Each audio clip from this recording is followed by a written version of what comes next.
मेरी मंजिल, मेरा हौसला देखकर डर मुझे भी लगा, फासला देखकर, पर मैं बढ़ता गया रास्ता देखकर। खुद ब खुद मेरे नजदीक आती गई मेरी मंजिल, मेरा हौसला देखकर। इन सुवर्ण शब्दों को चरितार्थ करने वाला अदम्य व्यक्तित्व यानी हेमराज शाह। बहुमुखी प्रतिभा के धनी, सैकड़ों गतिविधियों के आयोजक हेमराज शाह, जो जन्म से तो कच्ची गुजराती है मगर कर्म से संपूर्ण मराठी मानुस है। वे मुंबई को अपने दिल में रखते हैं और मातृभूमि कच्छ, गुजरात उनकी धड़कन है। हेमराज भाई का जन्म 22 मार्च 1941 के दिन कच्छ के सामकशाली में हुआ। दुर्भाग्यवश आयु के प्रथम वर्ष में ही उनके ऊपर से माता पिता का साया हट गया। बड़े भाई बहनों ने बालक हेमराज को उंगली पकड़कर चलना सिखाया। माँ बाप હતા નહીં, એના ના હતા, ભણાવ્યા ગણાવે ને પછી લઈ આવ્યા મમ્મી, ભાઈઓ આયા એટલે આવ્યા। सिर्फ 6 वर्ष की आयु में मुंबई आए हेमराज ने चौथी कक्षा तक महापालिका स्कूल, 8वीं कक्षा तक सेंट्रल स्कूल और एसएससी तक की पढ़ाई माटुंगा बोर्डिंग स्कूल में की। सेंट्रल स्कूल में 80% छात्र गरीब परिवारों से थे। उन्होंने गरीब छात्रों के उत्कर्ष के लिए नोवेल्टी टॉकीज में फिल्म संगम का एक चैरिटी शो आयोजित किया, जिसकी आय से उनके गरीब सहाध्यायियों को शैक्षणिक सहायता मिली।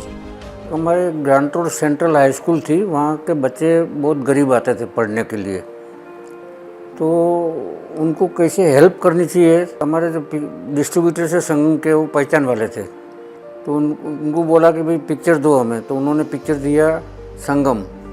और थिएटर नोवेल्टी सिनेमा नया बना था उस टाइम। वो मैनेजर भी पहचान वाला था, तो उसको मैंने कहा आप हमको थिएटर दो। तो बोले किस लिए थिएटर? तो उन्होंने गरीब लोगों को मदद करने के लिए। तो उन्होंने वो पिक्चर शो दिया। मैं खाली उतना ही बोला कि जो टैक्स भरना है वो आपको गवर्नमेंट में भरना पड़ेगा, बाकी का प्रॉफिट आप ले जाओ, वांदा नहीं। और वो प्रॉफिट हमने गरीब लोगों को बांट दिया, उनके फीस में हेल्प किया, नोटबुक दिया, स्टेशनरी दिया। ये कहना सही रहेगा कि हेमराज शाह का सेवा किया जीवन यहीं से शुरू हुआ। छोटे से हेमराज ने सितारों से दोस्ती कर अंधेरी रात में आसमान को अपना बनाया। तो मुझे बड़े भाइयों ने सपोर्ट किया और जेजे स्कूल में आर्ट में भी एडमिशन उन्होंने दिलवाया, मगर एक शर्त थी कि वहाँ मॉर्निंग कॉलेज अटेंड करने का और दोपहर को दुकान पे बैठने का और रात को भी खाना खा के अपना होमवर्क करने का। 1 साल हुआ, मैं एलिमेंट्री कॉमर्शियल आर्ट पास हो गया। सेकंड साल में भाई लोगों का आपस में जमा नहीं, तो वो बोले अब वो अलग होना है। तो मुझे बुलाया, उन्होंने कहा कि भाई तुमको शादी करना पड़ेगा और आप शादी कर लो तो हम लोग बाद में अलग हो सकते हैं। वो मुझे अच्छा नहीं लगा, मगर मजबूरी थी, तो भाई लोग को अलग होने वाला था तो करना पड़ा और मुझे कॉलेज छोड़नी पड़ी और मेरी शादी हो गई वहाँ। श्री हेमराज शाह के जीवन में कई महत्वपूर्ण पड़ाव आए। उन्होंने राष्ट्रीय एकता के लिए काम करने वाले विभिन्न संगठनों से जुड़कर सामाजिक कार्यों की शुरुआत की। मुंबई में गुजराती और मराठी समुदायों के बीच समझ बढ़ाने के लिए उन्होंने कड़ी मेहनत की। मुंबई आके परिचित होना है मुंबई के गुजराती से, तो सबसे पहले हेमराज भाई को याद करना ही पड़ेगा। हेमराज भाई सिर्फ मैं के आदमी नहीं, वो हम के आदमी हैं। सबको टीम वर्क के साथ काम करते हैं, वो जो रिजल्ट चाहिए वो ला के दिखाते हैं। और बेसिकली हेमराज भाई व्यापारी है, वो जानते हैं कहाँ इन्वेस्ट करना और कहाँ से उसका प्रॉफिट लेना। वो टैलेंट में इन्वेस्ट करते हैं और ऐसे प्रॉफिट समाज को देते हैं। हेमराज शाह का संबंध गुजरात विश्वकोश ट्रस्ट से जुड़ा हुआ है। गुजराती भाषा, साहित्य और संस्कृति के संवर्धन के लिए कार्यरत गुजरात विश्वकोश ट्रस्ट प्रतिवर्ष हेमराज शाह प्रेरित वीर नर्मद साहित्य गौरव पुरस्कार प्रदान करता है। यह पुरस्कार की राशि श्री हेमराज शाह से उपलब्ध हुई है और यह पुरस्कार 24 अगस्त यानी हमारे कवि वीर नर्मद के जन्मदिन के अवसर पर प्रतिवर्ष दिया जाता है। और इस प्रकार यह एक बहुत बड़ी उपलब्धि है कि गुजरात के कई विद्वानों को आज तक ये पुरस्कार दिया गया है। तो ऐसे व्यक्ति जो समाज की बहुविध प्रवृत्तियों में है, वो राजकारण में भी काम करते हैं, वो पुस्तक प्रकाशन भी करते हैं, वो कई सांस्कृतिक संस्थाओं से भी जुड़े हुए हैं, कई पारितोषिक देते हैं। तो ऐसी व्यक्ति आज समाज में बहुत कम मिलती है और इस कम व्यक्तियों में एक वो हमारे हेमराज भाई शाह हैं। मैंने मेरे फ़ोन में मेरे पिताजी का नाम पापा करके सेव नहीं किया है, मैंने उनका नाम सुपरमैन करके सेव किया है। उसका एक रीज़न यही है कि सुपरमैन वक्त पे लोगों को बचाता है, सुपरमैन लोगों को मदद करता है और स्माइल करके आगे बढ़ जाता है। तो ये हेमराज भाई की क्वालिटी है कि जो लोगों को मदद भी करते और जताते भी नहीं है। हेमराज भाई ने पारिवारिक एवं व्यावसायिक कठिनाइयों, चुनौतियों, वेदना और कष्टों से जीवन के सबक सीखे हैं। पहला दुख मुझे आया, मेरी वाइफ का डेथ हो गया उस टाइम, और दूसरा डेथ आया मेरी डॉटर को कैंसर हो गया और डेथ हो गया। तो वो दो चीज़ें गम अभी भी है। पत्रकारिता, शिक्षा, साहित्य, लेखन, राजनीति, समाज सेवा जैसे सभी क्षेत्रों में स्वर्ण पताका लहराई है। हेमराज भाई के बारे में क्या बताऊं मैं, कमाल के आदमी है, कमाल के। 60 साल से ऊपर हम लोगों की दोस्ती है, सोशल काम हो कुछ भी तो हम हेमराज भाई को बुलाते हैं, क्योंकि डिफरेंट काम हो तो वही कर सकते हैं। गुजरात के, कच्छ के, यहाँ के लोगों के, आर्टिस्टों के जो सिंगर हैं उनको एनकरेज करना, पोइट्री वाले हों और कोई सोशल काम करते हों जो लोग, उनको सबके लिए हेल्पफुल आदमी तो एक हेमराज भाई है। गुजराती भाषा हो, मराठी भाषा और हिंदी भाषा, तीनों को, पत्रकारों को, लेखकों को उन्होंने बहुत प्रोत्साहित किया है। वो अकेले हैं जिन्होंने हर वर्ष कंपटीशन रख के सबको कुछ इनाम दिए हैं, अनुदान भी दिए हैं, कि जो कोई एक संस्था, बड़ी कंपनी हो वो भी नहीं कर पाती। तो सारा ऑर्गेनाइजेशन उन्होंने किया है, इतने सालों से हम उसमें सहभागी रहे हैं। हेमराज भाई की विशेषता ये रही कि एक सामान्य प्रिंटिंग प्रेस का संचालन करने के बावजूद उन्होंने बंबई में समग्र गुजराती को इकट्ठा करके एक नया आयाम किया हुआ है, एक नया ऐसा माहौल वहां बनाया है कि जिससे महाराष्ट्र सरकार भी मानती है कि हेमराज शाह का प्रदान अद्वितीय रहा है।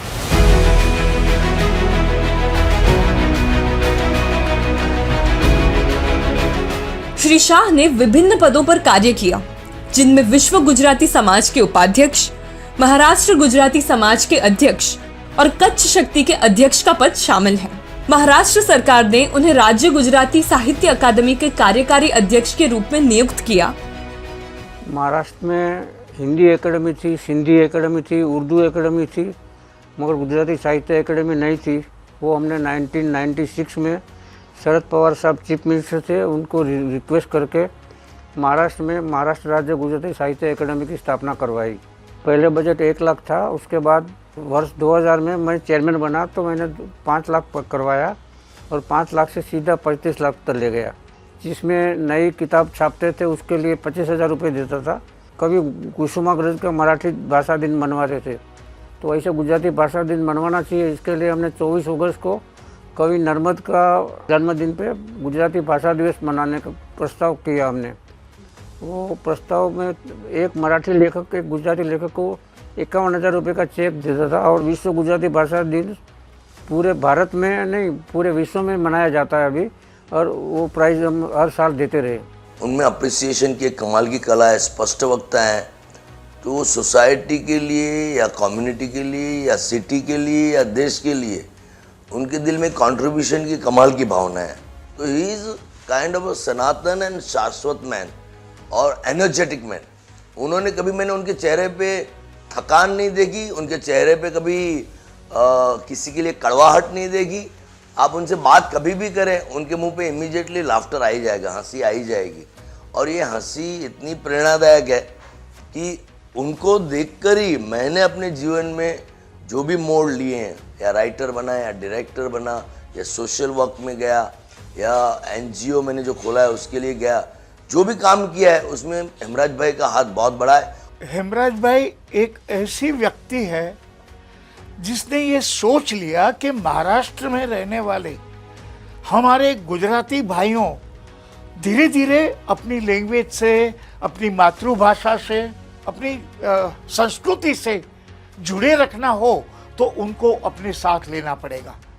और इसलिए छोटी छोटी जगह में, नंदुरबार कहो, यवतमाल कहो, अकोला कहो, धुले कहो, वहाँ छोटे छोटे गुजराती समाज को उन्होंने बहुत सारी मदद की।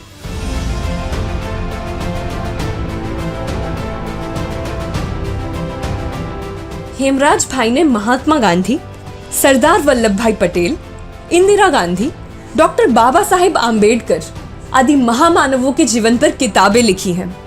उन्होंने 75 से भी अधिक पुस्तकों का लेखन एवं संपादन किया है। महाराष्ट्र में बृहद मुंबई गुजराती समाज की मैंने यहाँ स्थापना करवाई ईयर 1980 में। वो गुजराती समाज की स्थापना के साथ साथ 139 संस्थाएं, ज्ञाति संस्थाएं हमारे मेंबर बनी और लाइफ मेंबर बने, पैटर्न मेंबर बने। ऐसे करके गुजराती समाज की स्थापना करी। उस टाइम प्रमुख स्वामी साहब कहीं नहीं जाते थे, तो बृहद मुंबई गुजराती समाज की स्थापना में वो एक फंक्शन में आए, उनको Guinness book of world record मिला था। उस टाइम हमारा सम्मान भी उन्होंने स्वीकारा और हमारा गिरनार अवार्ड उन्होंने स्वीकार किया ईयर 2000 में। और इस तरह से संस्था बढ़ती गई। गिरनार अवार्ड हर साल पब्लिक को हम देते गए। हेमराज भाई ने गुजरातियों के लिए, कच्छियों के लिए पूरा जीवन समर्पित कर दिया। खास करके महाराष्ट्र में रहते हुए गुजराती के लिए उन्होंने कभी भी कुछ भी हो, कुछ भी समस्या हो, वो हमेशा तैयार है। उन्होंने अपने परिवार को भी संभाल के रखा है। उनको 2 बेटे, पोता, पोती, बेटी, सबको ऐसे संस्कारों का सिंचन किया है कि आप उनके परिवार को मिलो तो भी आप खुश हो जाते हो।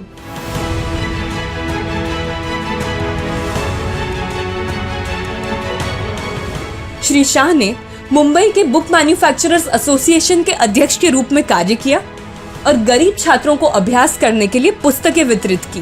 प्रतिवर्ष 10वीं एवं 12वीं कक्षा के मेधावी छात्रों को शिक्षा मंत्री के हाथों सम्मानित करवाते हैं, जिससे उन छात्रों का हौसला बढ़ता है। एचएससी और एसएससी के स्टूडेंट को मंत्रालय में जाकर वहां उनको शिक्षण मंत्री के हाथ से सम्मानित करना है, चाहे रास गरबा का प्रोग्राम हो या चाहे गुजराती विविध ज्ञातियों को ओबीसी में रिजर्वेशन में दिलाना है उनकी ज्ञाति का। ऐसे विविध अनेक कार्य करके लास्ट में जो गुजरात भवन पूरा 7 माले का खड़ा किया है। मैं राजेश दोषी उनके साथ 40 सालों से जुड़ा हुआ हूँ। उनके द्वारा प्रकाशित कुछ पुस्तकें महाराष्ट्र बोर्ड के पाठ्यक्रम में भी शामिल हैं। मेरा पुस्तक विक्रेता का धंधा था पहले आज़ाद हिंद स्टोर करके, तो मैं पुस्तक खरीदने जाता था पब्लिशर। वहाँ मार्केट थी प्रिंसेस स्ट्रीट। प्रिंसेस स्ट्रीट में एक जनरल बुक डिपो करके था, उनकी हिंदी की किताबें आती थी। वो कच्ची लोगों को कुछ भी समझता था, बोलता झोले वाला करता था।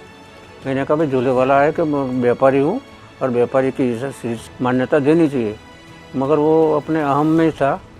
तो मैंने कर दिया कि मैं झोले वाला एक दिन प्रकाशक बन के तुम्हारे सामने आएगा, और मैं उसकी पुस्तकें बेचनी बंद कर दी और मैंने उसके यहाँ जाना ही छोड़ दिया।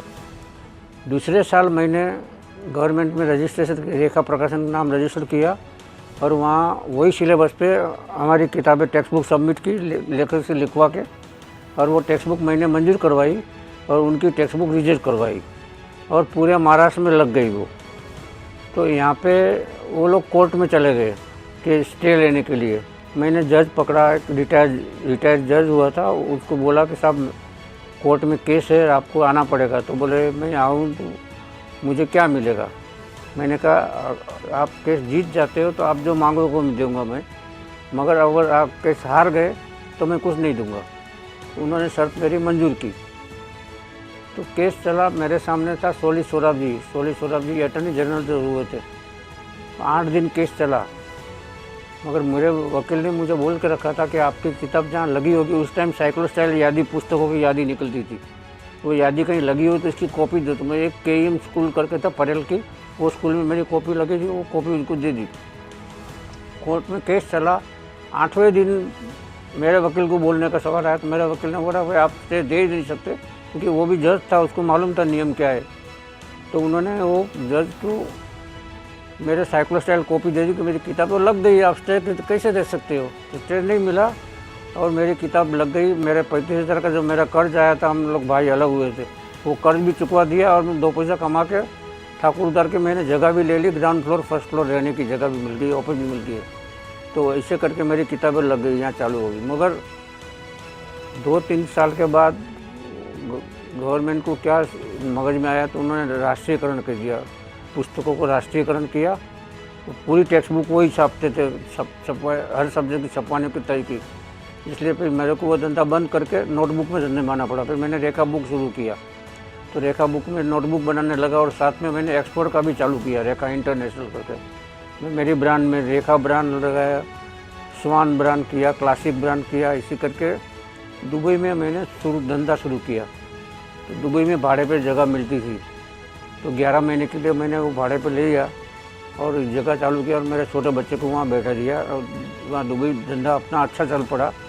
तो हमने यहाँ से स्टेशनरी एक्सपोर्ट चालू की और स्टेशनरी बहुत ताज़ा, हमारी कार्बन पेपर तो हमारा स्वान का नाम चलता था वहाँ दुबई में। तो दुबई में बहुत बड़ा धंधा शुरू हुआ। तो मैंने फिर ईरान का चालू किया।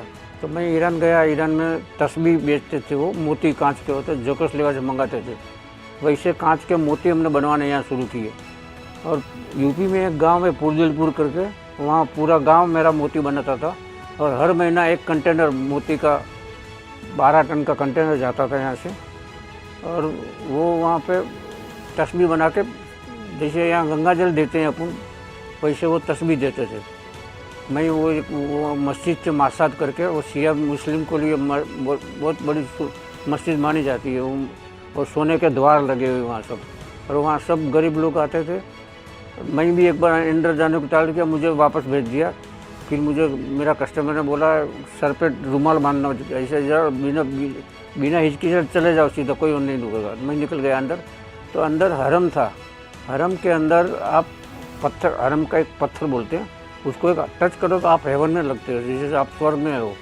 और मुझे भी ऐसा हुआ कि सचमुच लोग आते हैं इसलिए वहाँ जाते हैं। किस लिए जाते हैं? तो है कुछ है वहाँ पे, सबको जन्म दिखता है वहाँ पे। तो मैंने भी ये दिखा। तो ऐसा करके करके मेरा ईरान का भी धंधा चालू हो गया। वहाँ पे फिर वॉर शुरू होने की उम्मीद थी वहाँ पे। तो मेरा उस दिन तेहरान टाइम्स में फ़ोटो छपा था। तो मैं वहाँ से निकला तो एयर इंडिया का मैनेजर, मैं दुबई जाने निकला वहाँ से। तो एयर इंडिया के मैनेजर ने मुझे बुलाया, मेरा फ़ोटो देख के बोला यू आर मिस्टर शाह। बोला हाँ। तो बोला आप मेरे केबिन में आए, मेरे को काम है। तो मुझे केबिन में ले गया, बोले कल वॉर शुरू होना, आप बॉम्बे चले जाओ। मेरी टिकट वाया दुबई बॉम्बे थी। फिर मैंने कहा मेरी कंफर्म नहीं है, तो बोले वो मैं कंफर्म करा देता हूँ, मैं मैनेजर बन जाऊँ। और वो 6 महीने तक वॉर चली। मैं उधर रह जाता तो 6 महीना रह जाता, तो मुझे फ़ायदा हुआ, मैं बम्बई आ गया वहाँ। तो ऐसा भी धंधे में होता है। और उसके बाद कुछ वहाँ धंधा थोड़ा रशिया में डॉलर की फ्लक्चुएशन 250% हुई, तो 250%।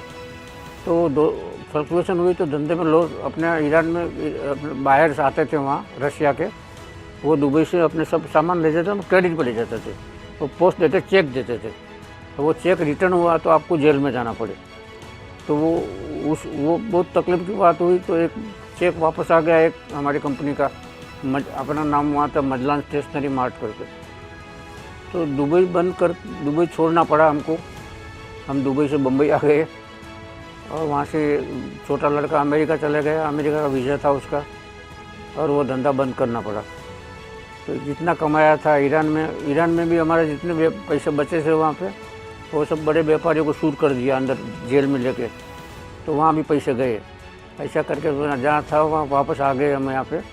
तो यहाँ पे आके अपना शांति से यहाँ के धंधा चालू, अब्दुल स्ट्रीट में दुकान लिया और स्टेशनरी का धंधा यहाँ शुरू किया बम्बई में। और वो बिजनेस अभी मेरे बच्चे लोग संभालते हैं, तो नोटबुक की फैक्ट्री और ये बच्चे लोग। ऐसा करके मेरा व्यावसायिक धंधा भी ऐसा शुरू हुआ।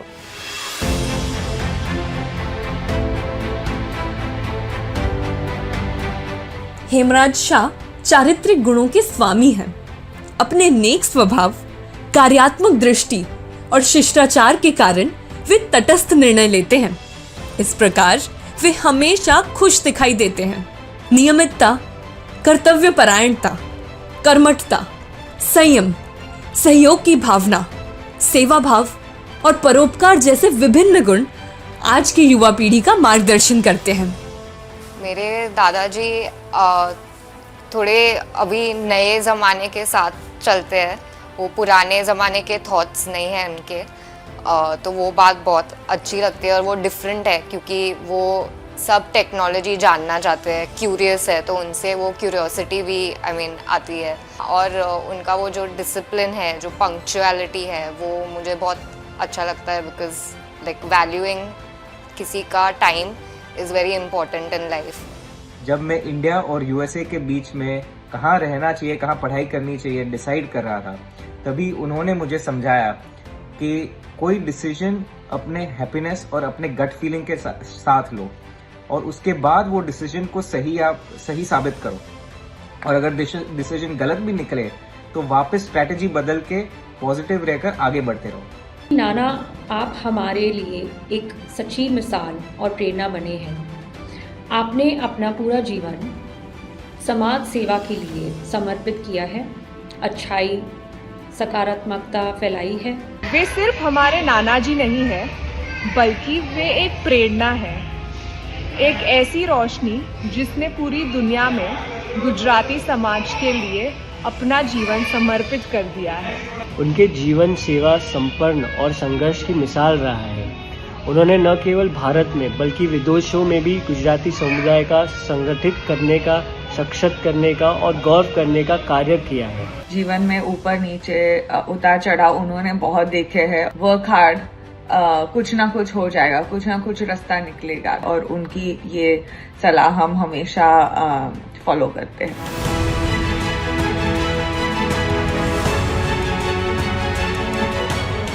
विश्व मानवी हेमराज शाह कच्छी, गुजराती और मराठी भाषा के संरक्षक है।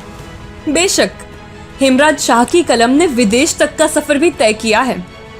हेमराज शाह को कवि नर्मद का जन्मदिन 24 अगस्त पूरे विश्व में विश्व गुजराती मातृभाषा दिवस के रूप में मनाने का श्रेय दिया जाता है। शिक्षा में मातृभाषा का महत्व, गुजराती भाषा का भविष्य, किस प्रकार विश्व गुजराती भाषा दिवस मनाया जाए, ऐसे विषयों पर निबंध प्रतियोगिता आयोजित करके पुस्तकों का संपादन किया है। निबंध स्पर्धा के लिए हमने बहुत सोचने के बाद 2006 में निबंध स्पर्धा शुरू की, जिससे पूरे इंडिया के जो गुजराती है अपनी भाषा कायम रहे, उसके लिए निबंध स्पर्धा का हमने आयोजन किया और उसमें 50,000 रुपये के प्राइज रखे। और 2006 से शुरू किया और करंट सब्जेक्ट पे लेते थे, जैसे कि पानी का प्रॉब्लम है तो पानी बचाव का है, फिर युवती को लग्न का प्रॉब्लम होता है तो उसके बारे में था, जल साक्षरता था, मातृ पितृ वंदना सी, कच्छ में जो भूकंप हुआ उसके बाद क्या हुआ आगे पीछे वो हुआ, गुजराती भाषा का भविष्य हुआ। साथ में मैंने मराठी भाषा का भी निबंध स्पर्धा की, कुल 37 निबंध स्पर्धाएँ मैंने की। ऐसी स्पर्धाओं में करीब 36 स्पर्धाएँ जो कि हो चुकी है, उसमें रुपये 50,000 तक की राशि का नगद इनाम वितरित किया गया है। इतना ही नहीं, हर विजेता कृति को सुचारू रूप से एक पुस्तक के रूप में संपादित करके सारे विजेताओं को ये पुस्तक बिना मूल्य दिए भी गए हैं। मुझे ऐसी आशा है कि ये निबंध है वो एक सामाजिक संस्कृति का उत्थान है और वो संदर्भ में सभी को पठन का भी मौका मिलता है। पठन करने के बाद सभी लोग अपनी विचारधारा प्रकट करते हैं और समाज में ये सोच बढ़ने से समाज का भी विकास होता है या व्यक्ति का भी अलग तरह से विकास होता है। उन्होंने 26 फरवरी को कवि दुलेराय काराणी के जन्मदिन पर विश्व कच्छी भाषा दिवस की भी शुरुआत की है। उनका लक्ष्य विभिन्न राज्यों और क्षेत्रों के गुजराती समाज को सक्रिय, एकजुट और मजबूत रखना है।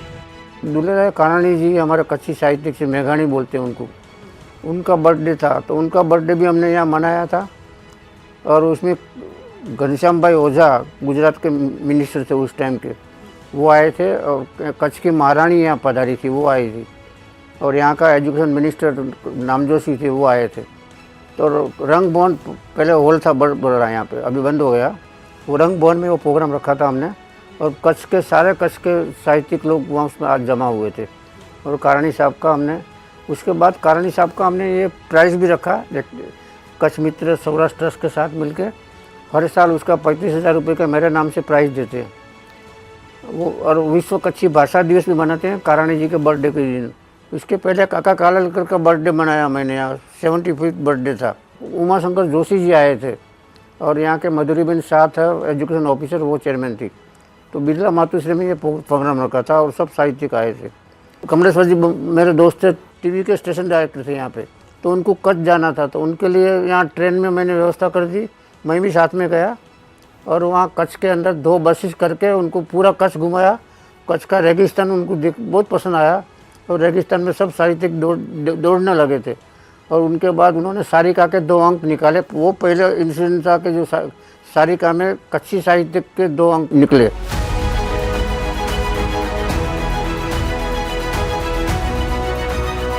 उन्होंने मुंबई के पॉश एरिया ओशिवारा में गुजराती समाज भवन का निर्माण करवाया, जो समुदाय के लिए एक महत्वपूर्ण केंद्र है। 7 मंजिला ये भवन विभिन्न कार्यों से ऊर्जित है। सब स्टेट में है गुजराती समाज भवन, तो महाराष्ट्र में भी होना चाहिए। तो मुंबई में गुजराती समाज भवन की स्थापना के लिए काम किया। तो किसी ने कहा कि पॉलिटिक्स में जाओ तो पॉलिटिक्स में आपको सपोर्ट मिलेगा, तो कहीं ना कहीं से प्लॉट मिल जाएगा। तो मैंने यहाँ पे कांग्रेस पार्टी ज्वाइन की। उसके बाद मुझे म्हाडा का मेंबर बनाया गया और म्हाडा में मुझे पता लगा कि यहाँ पे जगह है। तो ऐसे 2 प्लॉट मिले यहाँ पे। एक प्लॉट मैंने हमारे समाज के वागड़ समाज को दिया और एक प्लॉट गुजराती समाज को लिया। तो पहला ये गुजराती समाज भवन है बम्बई का। 1985 में महाराष्ट्र गुजराती समाज महामंडल की स्थापना करवाई, जिसमें पूना, नागपुर, सांगली, सातारा, सोलापुर सब जगह के जो प्रेसिडेंट थे वो उसके मेंबर बने। और ऐसी एक संस्था हमने चालू की, वो भी संस्था भी चल रही है। हेमराज भाई ने ये जो नवनीत गुजराती भवन बनाया है, उसमें 3rd फ्लोर के ऊपर हमारे ये वागड़ विसा ओसवाल चौबीसी महाजन की तरफ से एक हाईटेक लाइब्रेरी बनाई गई है, जिस लाइब्रेरी के अंदर स्टूडेंट आते हैं, पढ़ते हैं और उनको यहाँ पर वाईफाई और सभी सुविधाएं मिलती है। उसके साथ में हमारे यहाँ विद्यार्थी भवन भी है, जिसके अंदर विद्यार्थी रह भी सकते हैं। तो इस तरह से विद्यार्थियों के लिए यहाँ पर सुविधा की गई है। गुजराती समाज भवन में रहने की 34 रूम है, सब एसी रूम है, टीवी है, एसी है, सब है। और 7वें मंजिले पे हॉल है, पहले मंजिले पे जिम्नेशियम है और बेसमेंट में खाने की व्यवस्था है। 2nd फ्लोर पे लाइब्रेरी है, जिसमें बच्चे लोग रहते भी है, बाहर से पढ़ने को आते हैं, उसके रहने की व्यवस्था की है। नीचे 3 दुकानें निकाली है, वो दुकान के भाड़े से ये गुजरात भवन अपना चलता है। हेमराज शाह संग्रहालय यहाँ 5वें मंजिले पर शुरू हुआ है। मेरे संस्था ने मेरी कदर की और मेरे नाम से स्मृति संग्रहालय बनवाया और वो कायमी है, जिसमें मेरी किताबें हैं, मेरे एडिटेड बुक्स है, मेरे अवार्ड्स है और मेरी प्रोग्राम की जो क्लिप्स है वो टीवी रखा है यहाँ पर, टीवी पर देख सकते हैं और विजिटर्स देख सकते हैं। सब मेरी किताबें, टेक्स्ट बुक भी है, मेरी लिखी हुई किताबें भी है, मेरा सर्टिफिकेट भी है, सब कुछ एक जगह पर देखने को मिलेगा लोगों को। व्यक्ति मात्र ने कोई भवन खड़ा किया हो कोई समाज के लिए, ये शायद ही और एक कोई ऐसा एग्जाम्पल मिल सकता है हमें। 90 के आसपास की इनकी उम्र में अभी भी जो उनकी काम करने की क्षमता, उनकी अभी भी जो है इच्छाएं, ये देखते हुए बहुत ही हमें प्रसन्नता होती है। सबसे ज़्यादा जो पसंदीदा बात वो ये है कि आप निस्वार्थ भाव से जो सबकी सेवा करते हैं, वो वाकई में आज के ज़माने में बहुत ही प्रेरणादायक है। तो मैं समझता हूँ कि आप वाकई में बहुत ही इंस्पिरेशनल पर्सन है और आप जो समाज सेवा का काम करते आए हैं इतने सालों से, और आपकी ये एज में भी मतलब आप थकते नहीं है और अविरत अच्छा काम करते ही जा रहे हैं। तो बस भगवान से यही प्रार्थना करता हूँ कि आपका स्वास्थ्य बहुत ही अच्छा रहे और समाज सेवा करते रहें।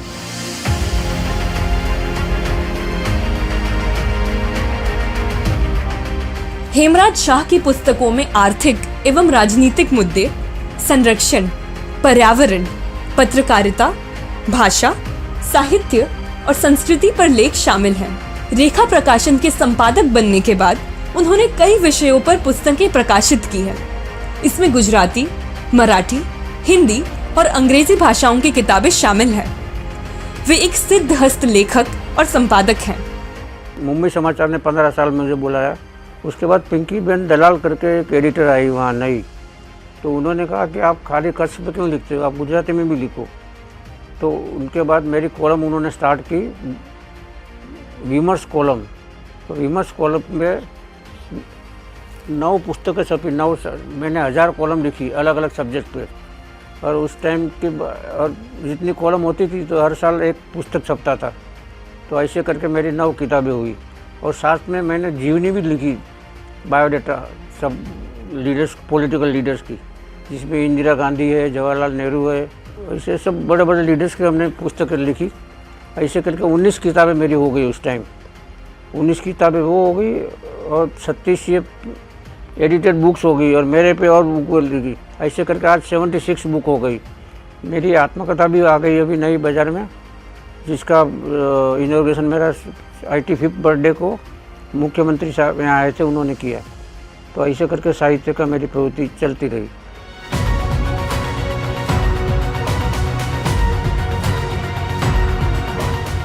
हेमराज शाह ने गुजरात राज्य के समकक्ष महाराष्ट्र में रहने वाले गुजरातियों की विभिन्न जातियों को आरक्षण का लाभ दिलवाया है। उन्होंने 1985 में बृहद गुजराती समाज की स्थापना की। संघर्ष के बावजूद उन्हें जो समाज को दिया है वो बहुत आदरणीय है और मेरे हिसाब से एक तरह से सबके लिए मिसाल है। तो हेमराज भाई को और उनके पूरे परिवार को मेरी तरफ से बहुत बहुत बधाई। पॉलिटिक्स के साथ साथ उन्होंने आर्टिस्टों को और कला क्षेत्र की ओर बहुत अच्छा ध्यान दिया है और बृहद मुंबई गुजराती समाज की जो स्थापना की है, तो मैं उनकी वाकई सच्चे दिल से कद्र करती हूँ। And I am wish him good luck because he is doing great work. फिर 2010 में महाराष्ट्र गुजराती समाज महामंडल की स्थापना की। वर्तमान में वे गुजराती समाज के अध्यक्ष और विश्व गुजराती समाज के वरिष्ठ उपाध्यक्ष के रूप में कार्यरत हैं। मुंबई में गुजराती समाज भवन बनाने में हेमराज शाह एवं अन्य ट्रस्टियों का योगदान रहा। हेमराज भाई का व्यक्तिमत्व खाली गुजराती समाज या गुजराती भाषा बोलने तक सीमित रहा नहीं। वो मुंबई में अलग अलग राज्यों से आए हुए जितने भाषिक हैं सभी के साथ एक तरह का नाता जोड़ने का काम कई सालों से हेमराज भाई करते हैं और इसलिए हेमराज जी के बारे में हर वर्ग के लोगों के मन में एक आस्था की भावना है।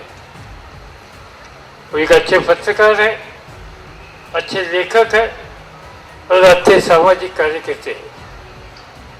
कई समस्या आ गई तो ये समस्या के हल करने के लिए हमारे ऊपर कुछ जिम्मेदारी है। ये भावना उनके मन में हमेशा आती है और इसमें लगाव से समझ देने के लिए उनकी तैयारी रहती है। आषाढ़ी दूज यानी कच्छी नववर्ष के दिन विभिन्न क्षेत्रों में सफलता हासिल करने वाले व्यक्तियों को सम्मानित किया जाता है। ये समारोह उनके अखबार कच्छ शक्ति द्वारा मनाया जाता है। महाराष्ट्र की सिद्धहस्त प्रतिभाओं को प्रतिवर्ष गौरव पुरस्कार से सम्मानित कर वे कर्म भूमि का ऋण चुका रहे हैं। बृहद गुजराती समाज गिरनार जो अवार्ड दे रहे हैं, करीबन 40 साल से दे रही है। वो भी एक घटना है। इतना बड़ा लंबा टाइम तक इंडिया में एटलीस्ट गुजराती में के मराठी में कोई ऐसा अवार्ड नहीं है जो इतने साल से दिया जाता है। हेमराज भाई खुद युवावस्था में एक कलाकार रहे, उसी कला को वे आज दूसरे सभी कलाकारों को, साहित्यकारों को, संगीतकारों के हित में कार्य कर रहे हैं। दृढ़ संकल्प, दीर्घ दृष्टि एवं सात्विकता जैसे गुणों से संपन्न श्री हेमराज भाई बृहद मुंबई गुजराती समाज के अध्यक्ष हैं। उनके द्वारा आयोजित श्री कच्छ शक्ति नेशनल अवार्ड कच्छ डिस्ट्रिक्ट के विविध क्षेत्रों में निपुण कलावंतों के लिए एक विकासात्मक उत्कर्ष साबित हुआ है, जिसमें मैं भी शामिल हूँ। मैं भी साहित्य एकेडमी में उनके साथ बहुत काम किया, सो उनकी फलश्रुति मुझे भी महाराष्ट्र गौरव अवार्ड प्राप्त हुआ। इस बार गुजराती गिरनार अवार्ड जो हुए थे उसमें गुजराती गिरनार नाट्य रत्न अवार्ड मुझे दिया गया। उस वक्त मैं पहली बार हेमराज भाई से मिली। मैं जैसे ही एंटर हुई, हेमराज भाई वहीं पे बैठे थे। उन्होंने मुझसे पूछा, आ गई, चाय नाश्ता किया? ओह माय गॉड, कोई इतने बड़े स्ट्रेचर का आदमी, मतलब पूरे गुजराती समाज को जो एक साथ बांध के रखता है, वो आदमी आदमी इतना हम्बल, इतना मतलब डाउन टू अर्थ कैसे हो सकता है। तब मुझे पता चल गया कि सच में लिविंग लेजेंड्स कैसे होते हैं।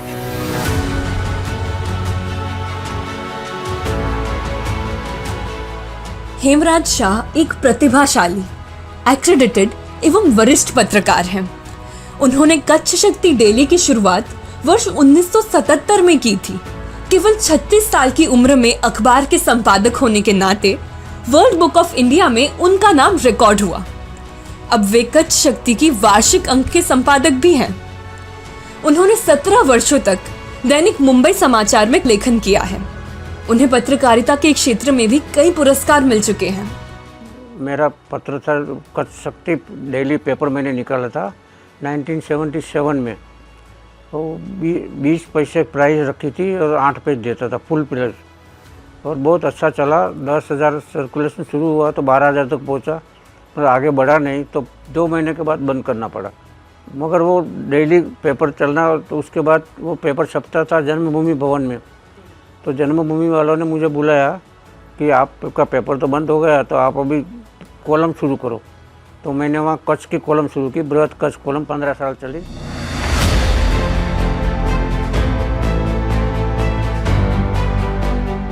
श्री हेमराज शाह जन सेवा की भावना से राजनीति में हैं।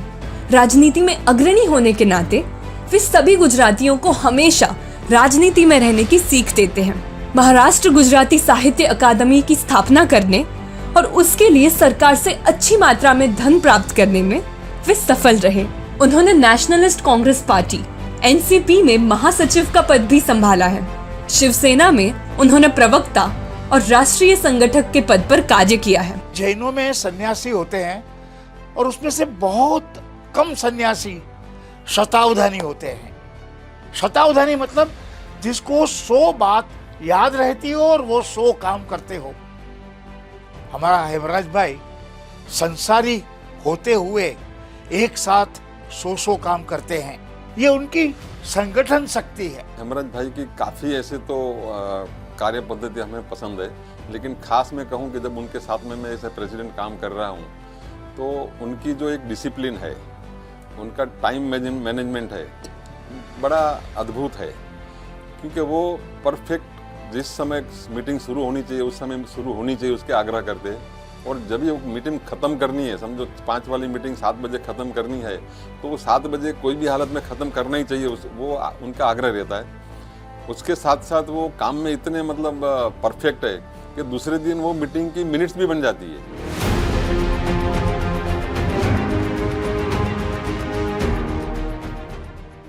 यादगार पलों में राजीव गांधी जी प्राइम मिनिस्टर थे, जब उन्होंने मेरी एक किताब का प्रकाशन करने को कहा, और यहाँ के मिनिस्टर को जब मैंने कहा तो कोई मानने को तैयार नहीं। उस टाइम टेलीप्रिंटर से आता था, और वो मैसेज मंगवा दिया मैंने, अहलूवालिया साहब ने भेजा था वो। तो मैंने साहब को बताया, तो रामराव अधिक साहब मानने को तैयार नहीं। बाद में बोले ठीक है तो मैं भी साथ में चलूँगा बोले। वो भी साथ में चले। वो दिल्ली गए, जिस दिन प्रकाशन हुआ उस दिन उन्होंने सबको बोला सब एक बाजू रहेगा, खाली हेमराज शाह और मैं उनके साथ रहूँगा, फ़ोटो में वही आएगा खाली, बाकी सब कोई मिनिस्टर नहीं आएंगे। अब्दुल कलाम साहब यहाँ आए थे उस दिन। प्रोग्राम में एक ढोल बजाने वाला था, मेरा जो स्वागत कर रहा था वो ढोल बजा रहा था। ढोल के अंदर कुछ गोल गोल घूम रहा था, फिर रहा था। तो उनको ताज्जुब लगा कि ये तो कुछ अजीब सी चीज़ घूम रही है अंदर, और वो बोला ढोल मेरे को दिल्ली पहुंचा दो तो अच्छा रहेगा, मेरे को बहुत पसंद आया ये। तो वही मैंने बाद में 8 दिन के बाद उनको वो दिल्ली भेज दिया था। वैसे ही एक कल्याण जी आनंद जी भाई के फंक्शन के बारे में मैंने उनको बात की कि आप मेरे प्रोग्राम में आओ। उनको सरस्वती चंद्र में अवार्ड मिला था बेस्ट म्यूजिक डायरेक्टर का। वो बोले तेरा काम नहीं है, ऐसे तो बड़ा आदमी चाहिए, चीफ मिनिस्टर चाहिए, ऐसे लोग आना चाहिए। मैं बोला मैं लेके आता हूँ। तो बोले मेरे को लेटर लेके आओ। तो मैं वीपी नाइक साहब के पास गया, यहाँ का महाराष्ट्र के मुख्यमंत्री थे। उन्होंने मुझे लेटर दिया। मैंने कहा साहब आप आओगे? तो बोले हाँ। बोला मैंने बोला साहब लेटर भी दे दो तो अच्छा रहेगा। तो पीए को बोल के लेटर दिया। तो मैंने कल्याण जी भाई को वो दिखाया कि लेटर, तो फिर उसने एक्सेप्ट किया मेरा प्रोग्राम। तो मैंने सामने शर्त रखी कि आप लता मंगेशकर को लेके आओ। तो वो मेरे साथ उनके घर के सामने ही रहते हैं। तो लता जी के घर गए हम लोग, लता जी को मनाया और बात किया। और उस टाइम कल्याण जी भाई के संबंध अच्छे थे। तो फिर लता जी भी आए उसमें, और लता जी तो आई, आशा भोसले भी आई, और उस दिन दिलीप कुमार फंक्शन में चीफ गेस्ट बन के आए, और आशा भोसले जी ने गीत भी गाए। तो इस तरह से हमारे संबंध अलग अलग तरह लोगों से अलग अलग बने रहे।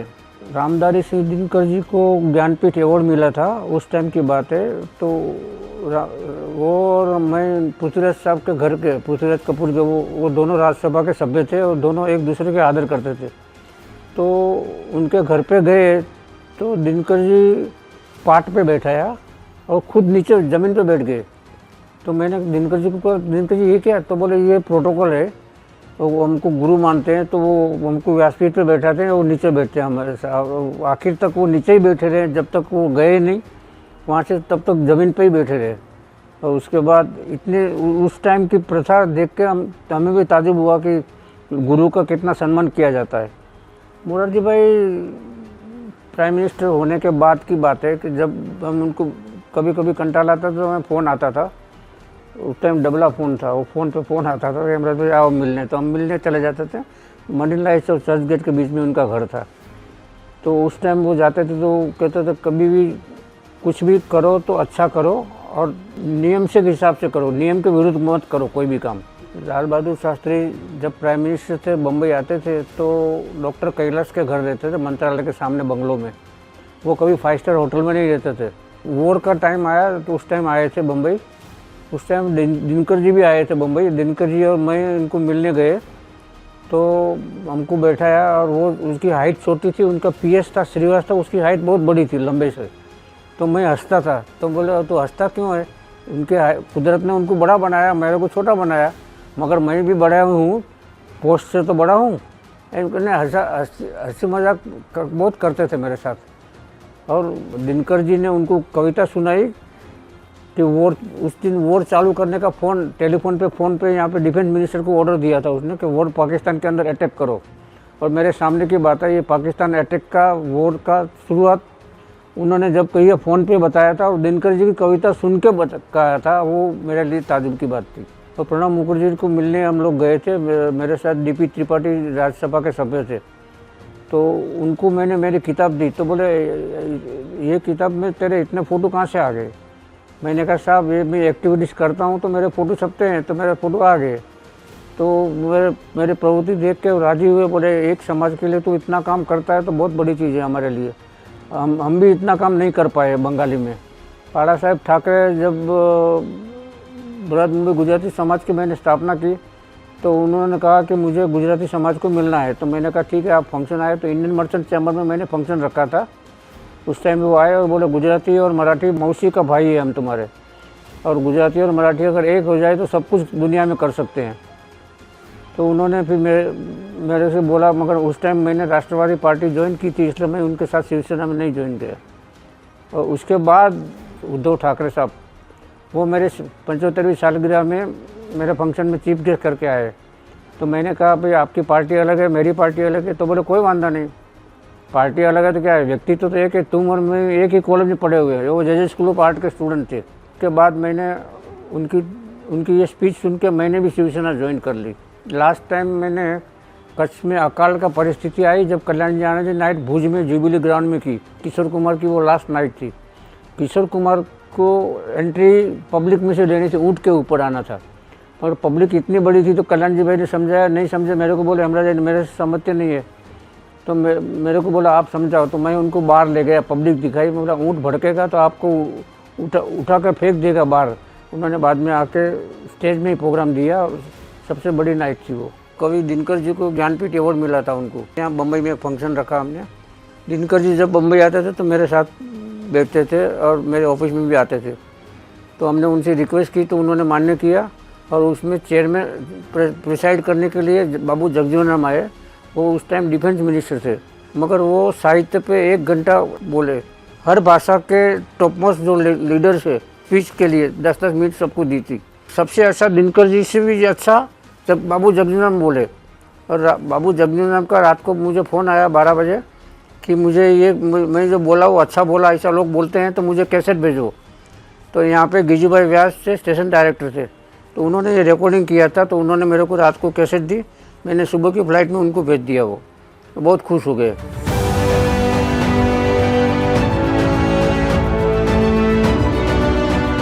हेमराज शाह को सामाजिक मानव विज्ञान के क्षेत्र में उत्कृष्ट योगदान के लिए वर्ष 2021 में कनाडा की ब्रैम्पटन इंटरनेशनल यूनिवर्सिटी द्वारा मानद डॉक्टरेट की पदवी दी गई है।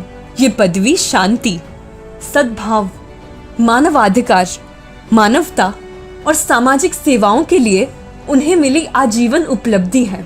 उनकी उपलब्धियां मैजिक बुक ऑफ रिकॉर्ड में भी दर्ज हैं। वे 30 से भी ज्यादा बार विभिन्न वर्ल्ड बुक में स्थान हासिल कर चुके हैं। ये बात अपने आप में ही एक रिकॉर्ड है। इसके अलावा ढेरों नामी अवार्ड उनके खाते में दर्ज हैं।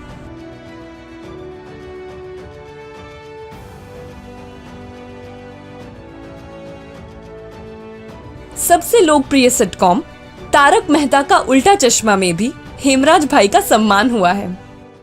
अभी वो जितना सामाजिक कार्य में आप देखते हैं कि कितना कार्यरत है, उतना ही वो फैमिली के लिए भी समय निकालते हैं और we are very proud of him कि आज जो इनका सपना था गुजरात भवन का वो भी पूरा हो गया और उनका इतना सालों का 40-45 साल से समाज कारण पॉलिटिक्स में भी इतने ही एक्टिव थे, इतनी पहचान, इतना, मगर कभी भी गलत फ़ायदा आज तक किसी का उठाया नहीं। पॉलिटिक्स में रह के भी वो कितना फ़ायदा उठा सकते थे, मगर उन्होंने समाज के लिए ही वो संबंध वापरे सब। So we are proud of him. मैं भी अभी दादी बनने वाली हूँ, तो वो परदादा बनेंगे तो ऐसे नहीं लगते कि वो परदादा बनेंगे, हम लोग बड़े हो गए ऐसे लगता है वो। और जो उनकी खुशी देखी गई वो बहुत बढ़िया थी।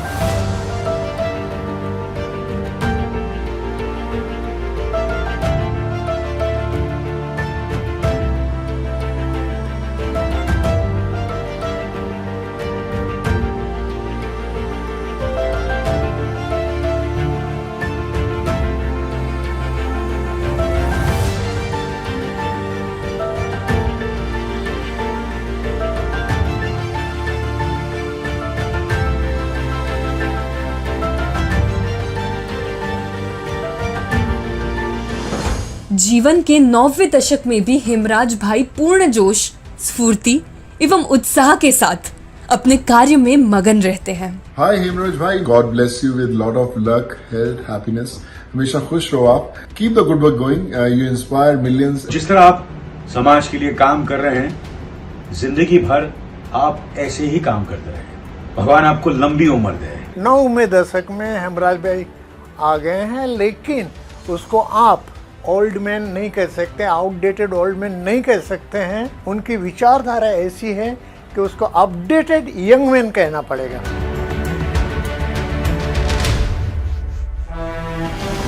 मारू करके एक है, हमारे कच्ची भाई है, वो मेरे पे नाटक लिख रहे हैं। तो मेरी इच्छा है कि वो नाटक भी मैं देख के जाऊं, क्योंकि जो कुछ मैंने किया है वो मुझे देखना चाहिए और मेरे हाजिरी में जो अच्छा काम हो तो मुझे देख के मेरे को संतोष होगा और ऊपर भी मेरे को आनंद होगा। यही मेरी इच्छा है।